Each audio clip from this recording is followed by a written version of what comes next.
এটি অত্যন্ত দুঃখজনক যে রাজশাহী বিশ্ববিদ্যালয় কেন্দ্রীয় ছাত্র সংসদ রাকসু কিংবা হল সংসদ সিনেট নিয়ে যখনই প্রশ্ন ওঠে তখনই নানা সংখ্যা তৈরি হয়। লজ্জাজনক। ৭২ বছর একটা বিশ্ববিদ্যালয়ের প্রতিষ্ঠান, ৭২ বছরের প্রতিষ্ঠান, দেশের লিডিং ইউনিভার্সিটি, এই ইউনিভার্সিটিতে এখনও পর্যন্ত আপনি দেখবেন যে সিনেট অধিবেশনটা কার্যকর হচ্ছে না।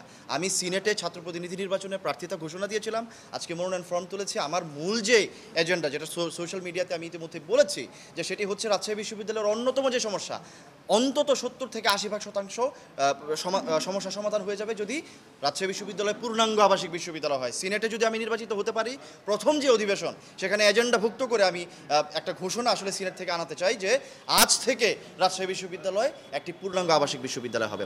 আমি সর্বপ্রথম হয়তোবা ভিপি হিসেবে রাজশাহী বিশ্ববিদ্যালয় কেন্দ্রীয় ছাত্র সংসদ থেকে স্বতন্ত্র প্রার্থী হিসেবে মনোনয়ন তোলার প্রেক্ষিতে আমার যেটা মনে হচ্ছে, নির্বাচন পরিবেশ আমার মাধ্যমে আনুষ্ঠানিকতা লাভ করবে এবং আমেজপূর্ণ পরিবেশ পাবে, এই একটা বিষয়। আরেকটা বিষয় হচ্ছে যে বাইরের পরিবেশটা আসলে কেমন। অনেক ছাত্র সংগঠন চাচ্ছে যে নির্বাচনটা একটু দেরিতে হোক, যেটা আসলে আমাদের রাকসুর যে আমাদের যে একটা যৌক্তিক দাবি ছিল যে রাকসু হবে, এইটার পথে একটা বাধা হয়ে দাঁড়াচ্ছে। তো সেই জায়গা থেকে বিভিন্ন ছাত্র সংগঠন যারা হচ্ছে এখনও ক্যাম্পাসে নতুন, তাদেরকে নিয়েও একটা মুভমেন্ট করার চেষ্টা করতেছে যাতে করে রাকসু পিছিয়ে যায়।